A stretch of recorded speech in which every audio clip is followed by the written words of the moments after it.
दोस्तों एक बार फिर से स्वागत है हमारे यूट्यूब चैनल एग्रो स्टडी में। दोस्तों आज की इस वीडियो में बात करेंगे दोस्तों BSc agriculture entrance exam question paper के बारे में बात करेंगे। ये वीडियो दोस्तों उन सभी बच्चों के लिए है जो दोस्तों 2022-23 में अपना दोस्तों बीएससी एग्रीकल्चर एंट्रेंस एग्जाम की एग्जाम देना चाहते हैं। ठीक है, तो उन सभी बच्चों के लिए यह वीडियो है। दोस्तों आप इस प्रकार से क्वेश्चन होता है दोस्तों पहले खंड में दोस्तों टोटली दोस्तों जो क्वेश्चन है वह दोस्तों टोटली 100 क्वेश्चन है, जिनमें से दोस्तों एग्रोनॉमी, एनिमल हस्बेंड्री, इंजीनियरिंग आदि के क्वेश्चन है। अब आपको मैं बता दूं दोस्तों शुरू से अंत तक दोस्तों इन सभी प्रश्नों का कवर कराऊंगा। ठीक है, तो दोस्तों इधर उधर प्रश्न हो जाते हैं तो परंतु आपको चिंता करने की आवश्यकता नहीं है। ठीक है, तो दोस्तों वीडियो पर बने रहिएगा। तो दोस्तों इस प्रकार से अब देख लीजिए दोस्तों, जो हमारा नंबर 1 पर जो हमारा सवाल आता है वह दोस्तों हमारा क्या आता है, निम्नलिखित में से कौन सी एक रबी सीजन की फसल है। तो दोस्तों ये हमें बताना है कौन सी फसल एक रबी सीजन की है। तो दोस्तों गेहूं जो है दोस्तों यह रबी किस्म रबी सीजन की फसल है, जबकि साथ ही साथ दोस्तों जो धान है, ज्वार है और साथ ही अरहर है, यह दोस्तों खरीफ ऋतु की फसल है। इसके बाद दोस्तों हम इस प्रकार से देख लेते हैं, साहिवाल किस पशु की एक दुधारू नस्ल है। तो दोस्तों साहिवाल जो है दोस्तों वह गाय पशु की है, यानी गाय की दोस्तों सबसे अधिक दूध देने वाली गाय है। या दोस्तों भारत में सबसे अधिक दूध देती है जो है साहिवाल। जबकि दोस्तों यदि विश्व की बात की है तो दोस्तों विश्व में दोस्तों कुछ बुक के अनुसार ओवरो ब्लाका है और कुछ बुक के अनुसार दोस्तों हॉल्स्टीन फ्रीजियन है, बट दोस्तों Holstein Friesian is the best option. ठीक है, तो दोस्तों हॉल्स्टीन फ्रीजियन राइट आंसर हमारा। ठीक है, इसके बाद हमारा अगला आता है दोस्तों भारतीय सब्जी अनुसंधान संस्थान कहाँ स्थित है। तो दोस्तों IVRI यानी इंडियन वेजिटेबल इंस्टीट्यूट कहाँ पर स्थित है। तो यह दोस्तों कहाँ पर स्थित है, हमारा दोस्तों वाराणसी में स्थित, यानी D option the correct answer. दोस्तों जितने भी संबंधित इससे प्रश्न बनेंगे उन सभी प्रश्नों को मैं कवर करा रहा हूँ। अगर दोस्तों हमारे वीडियो अच्छा लगा होगा तो दोस्तों वीडियो को जरूर बताइएगा। ठीक है, तो दोस्तों इस प्रकार से बने रहिएगा हमारे प्रश्नों को। इसके बाद हमारा अगला आता है पूसा सावनी किस सब्जी की किस्म है। दोस्तों ये हमें बताना है जो पूसा सावनी है, जो दोस्तों पूसा न्यू दिल्ली द्वारा दोस्तों जो विकसित की गई थी, पूसा सावनी दोस्तों बहुत ही फेमस प्रजाति है। यह किसकी किस्म है। तो दोस्तों यह किस्म है हमारी भिंडी की किस्म, यानी लंबी भिंडी की दोस्तों यह किस्म है पूसा सावनी। अब हमारा अगला आता है दोस्तों हमारा मक्का का उत्पत्ति स्थान है। तो दोस्तों ये आपको बता दूं कि दोस्तों हर फसल की दोस्तों कम से कम आपको ओरिजिन याद होना चाहिए, यानी उत्पत्ति स्थान याद होना चाहिए। इसीलिए ठीक है मैं कहता हूँ आप सभी को कि हमेशा आप लोग हर फसल की उत्पत्ति स्थान याद कर लिया जाए करो। ठीक है, तो इस प्रकार से जो मक्का का उत्पत्ति स्थान वो हमारा है सी ऑप्शन, यानी मैक्सिको है। इसके बाद हमारा जो अगला आता है निम्नलिखित में से किसमें प्रोटीन की मात्रा सबसे अधिक पाई जाती है। दोस्तों इस प्रकार से कोने में देख सकते हैं आप। तो इसका जो राइट आंसर हो जाता है वो दोस्तों हो जाता है सोयाबीन। सोयाबीन में कितने परसेंट, 40 से 42%। इसमें तेल कितने परसेंट पाए जाते हैं दोस्तों, तेल जो पाए जाते हैं वह दोस्तों कितने 20 से 22%, कितने 20 से 22%। दोस्तों याद करते रहिएगा।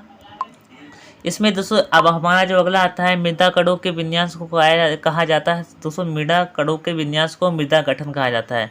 इस प्रकार से A option is the right answer. अब हमारा दोस्तों अगला जो प्रश्न दोस्तों इस प्रकार से हमारा जो अगला आता है वह दोस्तों हमारा आता है नाइट्रोसोमोनास जीवाणु निम्न में से किस प्रक्रिया में भाग लेता है। दोस्तों ये हमें बताना है जो नाइट्रोसोमोनास जीवाणु होता है वह निम्न में से किस प्रक्रिया में भाग लेता है। तो दोस्तों यह किस प्रक्रिया में भाग लेता है, इसका जो राइट आंसर हो जाता है, 1 मिनट आपको बता दे रहे हैं, इसका जो राइट आंसर हो जाता है वह दोस्तों हमारा हो जाता है नाइट्रोजन स्टिकर। ठीक है, इस प्रकार से हमारा C option the right answer हो जाता है।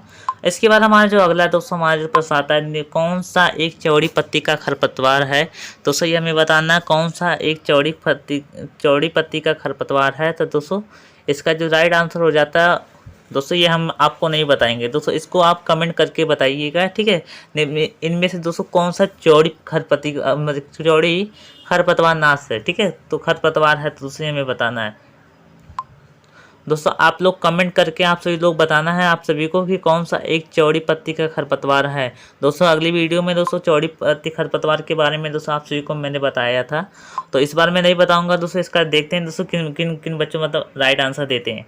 इस प्रकार से हमारा अगला आता है दोस्तों हमारा उदासीन मृदा का पीएच मान होता है। दोस्तों बहुत ही सरल सवाल है दोस्तों, उदासीन मृदा का पीएच मान कितना होता है? तो दोस्तों उदासीन जो होते हैं वह दोस्तों 7 होते हैं। यदि दोस्तों आपके मतलब जो पीएच मान है यानी पीएच वैल्यू है दोस्तों वह 7 से कम हो जाता है तो दोस्तों आपकी जो भूमि होती है वह दोस्तों क्या हो जाती है? अम्लीय होती है। ठीक है, यदि दोस्तों आपका जो पीएच मान है यानी 7 से अधिक हो जाता है वह दोस्तों क्या कहलाता है? वह दोस्तों क्षारीय मृदा कहलाता है। क्या कहलाता है? क्षारीय मृदा। अब अम्लीय मृदा और क्षारीय मृदा दोनों के दोनों मतलब दोस्तों 3 प्रकार की होती है। ठीक है, तो दोस्तों आप लोग याद कर लीजिएगा। अब दोस्तों हमारी जो अगली प्रश्न जो हमारा आता है वह दोस्तों आता है गेहूं की फसल में सिंचाई के प्रमुख क्रांतिक अवस्था है। तो दोस्तों वह हमारा CRI स्टेज यानी कि इसे बोलते हैं हम ताजमूल बनने की अवस्था में, यानी D option the correct answer. अगला आता है दोस्तों हमारा गेहूं की फसल में फैलेरिस माइनर। जी हाँ दोस्तों, मोस्ट इंपॉर्टेंट है दोस्तों, बहुत ही सरल भी प्रश्न है। फैलेरिस माइनर को नियंत्रित किया जा सकता है तो दोस्तों किसके द्वारा नियंत्रित किया जा सकता है? तो दोस्तों यह किया जाता है आइसोप्रोटीरान द्वारा। ठीक है, आइसोप्रोटीरान द्वारा। ठीक है, आइसोप्रोटीरान। दोस्तों चौड़ी पत्ती खरपतवार नाशी दोस्तों किसी का भी प्रयोग कर सकते हो। इसके स्थान पर दोस्तों आप 2,4-D का भी प्रयोग कर सकते हो। ठीक है, तो इस प्रकार से अगला आता है दोस्तों हमारा एक निश्चित भूभाग पर एक वर्ष में 2 या 2 से अधिक फसल उगाने की प्रक्रिया को कहते हैं। तो दोस्तों इसका जो राइट आंसर हो जाता है वह दोस्तों हो जाता है बहुफसली खेती। इसके बाद हमारा अगला आता है दोस्तों 2,4-D के प्रयोग से, सॉरी 1 मिनट। इसके बाद हमारा अगला आता है दोस्तों इस प्रकार से हवा की गति का मापन होता है। तो दोस्तों हवा की गति का मापन किसके द्वारा होता है? तो एनीमोमीटर द्वारा होता है। ठीक है, तो इस प्रकार से हमारा अगला जो प्रश्न हमारा आता है दोस्तों, एक बार एक और क्वेश्चन पूछा जा सकता है कि दूध की शुद्धता मतलब किस यंत्र से नापी जाती है? तो दोस्तों लैक्टोमीटर द्वारा नापा जाता है, तो याद कर लीजिएगा, मोस्ट इंपॉर्टेंट है। ठीक है, अगला आता है उद्यान विज्ञान की वह शाखा जिसके अंतर्गत फल वाली फसलों का अध्ययन किया जाता है। तो दोस्तों वह क्या कहलाता है? तो दोस्तों वह क्या कहलाता है? हमारा पोमोलॉजी कहलाता है। और जिसके अंतर्गत दोस्तों हमें फूलों का अध्ययन करते हैं, जी हाँ दोस्तों, जिसके अंतर्गत हम फूलों का अध्ययन करते हैं वह दोस्तों फ्लोरिकल्चर कहलाता है। और जबकि दोस्तों जिस विज्ञान के अंतर्गत हम दोस्तों हमें सब्जियों का अध्ययन करते हैं, ठीक है, सब्जियों का अध्ययन करते हैं वह दोस्तों क्या कहलाता है? ओलेरीकल्चर कहलाता है। मोस्ट इंपॉर्टेंट है। अब हमारा अगला जो आता है दोस्तों वो आता है हमारा अधिकतम फसलों के लिए उपयुक्त पीएच मान है। तो दोस्तों इसका जो राइट आंसर 6.5 है दोस्तों, 7.5 इसका करेक्ट आंसर है दोस्तों। क्योंकि दोस्तों जो मतलब हमारी जो फसल होती है वह दोस्तों हल्का अम्लीय और हल्का क्षारीय दोनों चाहती है। तो दोस्तों कन्फ्यूज होने की आवश्यकता नहीं है, 6.5 से 7.5 इसका करेक्ट आंसर है। ठीक है, इसके बाद हमारा अगला आता है केला किस कुल से संबंधित है? तो दोस्तों केला जो है वह दोस्तों मुजेसी कुल से संबंधित है, जबकि दोस्तों आम जो है वह दोस्तों एनाकार्डेसी कुल से संबंधित है। ठीक है, इस प्रकार से। अब दोस्तों हमारा अगला प्रश्न बनता है हमारा फूलगोभी की वीपिटर बीमारी किस तत्व की कमी से होता है? तो दोस्तों यह मॉलिब्डेनम कप की तत्व की कमी के कारण होता है दोस्तों, मोस्ट इंपॉर्टेंट है। जबकि दोस्तों बोरान की कमी के कारण दोस्तों मतलब कि ब्राउनिंग होती है। ठीक है, यानी ब्राउनिंग यानी जो फूलगोभी होते हैं दोस्तों उनमें जो मतलब फूल होते हैं वह दोस्तों भूरे हो जाते हैं, तो दोस्तों उन्हें बोलते हैं हम ब्राउनिंग बोलते हैं। तो दोस्तों इस प्रकार से अब हमारा अगला आता है किसके द्वारा वर्ष 1948 में इटावा अग्रगामी योजना शुरुआत की गई? तो दोस्तों यह शुरुआत की गई थी विनोबा भावे द्वारा। इस प्रकार से अगला आता है निम्न में से कौन सा एक C4 पौधा है? दोस्तों ये हमें बताना कौन सा पौधा C4 है। तो दोस्तों वह गेहूँ हमारा C4 प्लांट है। और जबकि दोस्तों जो धान है वह दोस्तों C3 प्लांट है, और सरसों भी C3 प्लांट है, और मक्का भी C3 प्लांट है। इस प्रकार से अगला प्रश्न बनता है हमारा सिंचाई जल के साथ उर्वरक देना चाहता है दोस्तों वह क्या कहलाता है? हमारा वह दोस्तों हमारा कहलाता है फर्टिगेशन कहलाता है। A option the correct answer. इसके बाद हमारा आता है ऊंचाई तक फैले हुए वायुमंडल को कहा जाता है। तो दोस्तों इसका आप लोग कमेंट बॉक्स में बताना है। ठीक है, तो इस प्रकार से हमारा अगला आता है सिंधु किस फल की एक बीज रहित प्रजाति? दोस्तों मोस्ट इंपॉर्टेंट क्वेश्चन है, यह दोस्तों आम की प्रजाति है। ठीक है, अब मैं बता दूं दोस्तों लीची की कुछ प्रजाति पूछी जाती है, जैसे अल्ली बनाना, ठीक है, लेट बेराना। ठीक है, तो इस सभी को मतलब आप लोग याद कर लीजिएगा। अब अमरुद में दोस्तों क्या पूछा जाता है? लखनऊ 49। इस प्रकार से क्वेश्चन पूछे जाते हैं। अगला आता है कुफरी बादशाह किस फसल की एक प्रजाति है? तो दोस्तों यह मतलब आलू की प्रजाति है। दोस्तों मैं हर वीडियो पे बताता हूँ कि दोस्तों जो मतलब हर जो किस्में होती है उनके आगे यदि कुफरी लगा हुआ है, ठीक है, तो दोस्तों वह मतलब आलू की किस्म है। तो दोस्तों याद कर लीजिएगा कुफरी बादशाह किसकी प्रजाति है? आलू की है। अब दोस्तों जो मटर में से दोस्तों जो प्रजाति पूछी जाती है वह दोस्तों पूछी जाती है रचना हो गया, ठीक है, आर्किल हो गया, ठीक है। इस प्रकार से दोस्तों बहुत प्रजाति पूछ दिया है, मालवी भी हो जाती है। इस प्रकार से हमारा दोस्तों हमारा अगला आता है भारतीय कृषि अनुसंधान संस्थान यानी इंडियन एग्रीकल्चर रिसर्च इंस्टीट्यूट कहाँ पर स्थित, यानी IARI, ठीक है। शॉर्टकट में IARI कहाँ पर स्थित है, तो दोस्तों ये हमारा कहाँ स्थित है, नई दिल्ली में स्थित है। जबकि दोस्तों ICAR भी कहाँ स्थित है, नई दिल्ली में ही स्थित है। तो दोस्तों मोस्ट इंपॉर्टेंट है, याद कर लीजिएगा। अगला आता है निम्न में से किस प्रकार की मृदाएं धान की खेती के लिए उपयुक्त है, तो दोस्तों इसका जो राइट आंसर हो जाता है वह दोस्तों हो जाती है चिकनी मृदाएं। अब हमारा अगला आता है पूसा गौरव किस सब्जी की प्रजाति है, तो दोस्तों यह किसकी प्रजाति है, यह दोस्तों हमारी प्रजाति है लहसुन की, ठीक है। इस प्रकार से अगला आता है टिबोक विधि से उगाई गई धान की पौध रुपाई हेतु तैयार हो जाती है, तो दोस्तों यह कितने दिन में तैयार होती है हमें बताना, तो दोस्तों 20 से 25 दिन लगता है मिनिमम। अब हमारा अगला आता है दोस्तों आलू का बीज दर है, तो दोस्तों आलू का जो बीज दर है वो दोस्तों कितना है हमारा 20 से 25 क्विंटल है, 20 से 25 क्विंटल KW, ठीक है।